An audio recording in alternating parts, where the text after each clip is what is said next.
रात्री 1:30 वाजता सांताक्रूज विमानतळावरून सुरू झालेली अंत्ययात्रा पहाटे 5 वाजता राजगृहात पोहोचली। या यात्रेत दिवसभर आत कोंडलेले हुंदके अनावर होत होते। लोकांचा आक्रोश, स्त्रियांचा विलाप यामुळे महानगरातले रस्ते आस्तवांनी भिजून गेले होते। बघणाऱ्यांचे अंतःकरण गलबलून गेले होते।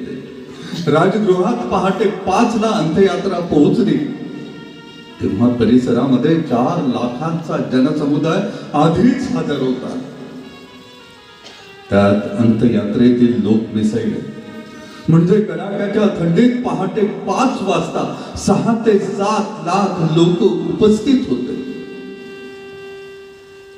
राजगृहात यापूर्वीही लोक भेटायला आले असते,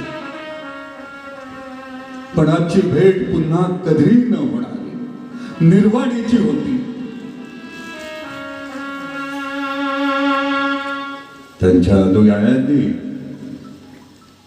अनुयायांनी बाबा आम्हाला कसे सोडून गेला तो,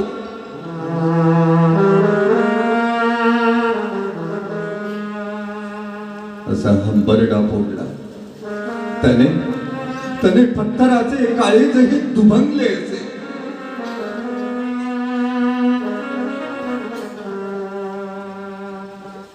बाबासाहेबांच्या अंत्यदर्शनासाठी लक्षावधी माणसांचे थवेच्या थवे राजगृहाकडे वळले होते। अंत्यदर्शनासाठी येणाऱ्यांमध्ये सर्व वर्गातील, सर्व घटकातील, जाती धर्मातील लोक येत होते। राजगृह परिसरात पाय ठेवायलाही जागा नव्हती। या लढवय्या नेत्याने अखेरपर्यंत सत्तांध वर्गाला निकराची झुंज दिली। जिवंतपणे या कडव्या विरोधकाला शिवाय शापच मिळाला। मात्र वैश्विक इतिहासातील या बंडखोर नेतृत्वाच्या पार्थिव देहावर आता केवळ आणि केवळ फुलांचा वर्षाव होत होता। 4 ते 5 तास रांगेत उभे राहिल्यानंतर दर्शनाचा लाभ मिळत होता। सेकंदासाठीही थांबता येत नव्हते। जनरेटाच तेवढा होता। क्षणभर हात जोडताना दर्शन घेणाऱ्याच्या मनाची अक्षरशः उलथापालथ होत जात होती। खिन्न मनाने तो हे सत्य उरात साठवून हताश अंतःकरणाने पुढे सरकत होते।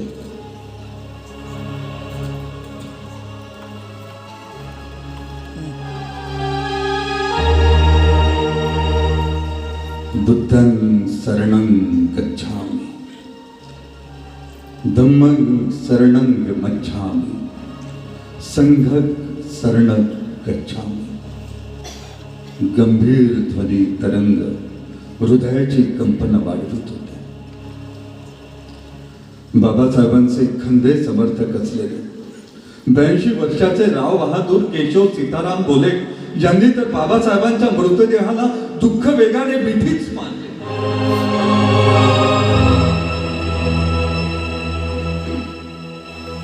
वृद्ध डोळ्यांना हा थरार बघवतच नव्हता। थरथरत्या हाताने त्यांनी बाबासाहेबांच्या गालांना स्पर्श केला। उपस्थितांची हृदय ओसंबळून आली। अश्रूंचा महापूर आला होता। आया बहिणींच्या डोळ्यातील धारा तर थांबायचं नावच घेत नव्हत्या। शब्द फुटत नव्हते आणि दुःखाश्रू थांबत नव्हते। आज समतेची छावणे बोटके झाली होती। जिथे रडून रडून डोळ्यांच्या धाराच थांबत नव्हत्या तिथे भुकेची कुणाला पर्वा असणार। घराघरातील चुली पेटल्याच नव्हत्या। उरा मनातील आगच विझून गेली होती। गात्रे शिथिल झाले होते। सारे अवसानच कळाले होते। लाखो चिल्या पिल्यांच्या पाठीवरचा मायेचा हातच निघून गेला होता। छत्र हरपलेला हा कोट्यावधीचा समाज पुढे काय करणार? किती ठेचाळणार? भयावह प्रश्न उभा ठाकला होता.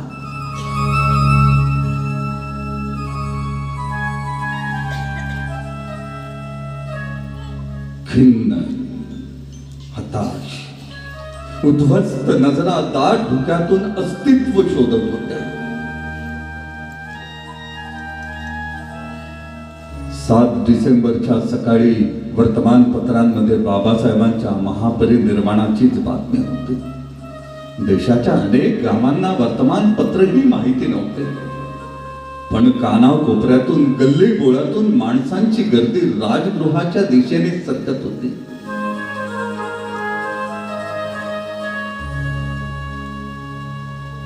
बाबासाहेबांचे पार्थिव राजगृहा परिसरात उभारलेल्या मंडपात ठेवले होते. पार्थिवावर काशाय वस्त्र बांधले होते. डोक्यामागे हस्ती दंती बुद्ध प्रतिमा. पार्थिवाभोवती मेणबत्त्या प्रज्वलित केल्या होत्या. अगरबत्त्या जळत होत्या. बाबासाहेबांच्या डोक्याजवळ सुपुत्र यशवंतराव आणि शेजारी पुतणे मुकुंदराव बसले होते. रडून रडून त्यांचे डोळे लाल झाले होते. काळीज तर सगळ्यांचेच फाटले होते.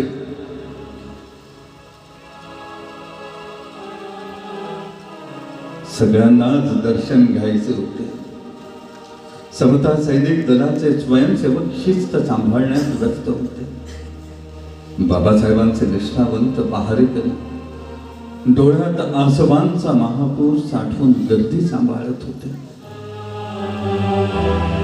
मनाची ढाल करून सगळेच एकमेकांना धीर देत होते. आईविना पोरक्या झालेल्या मुलाचे शहाणपण होते ते. शहाण्या मुलाने रडावे कशाला, म्हणून या सैनिकांनी मनोमन आपल्या उद्धारकर्त्यासोबतच काळजाचा करार केला.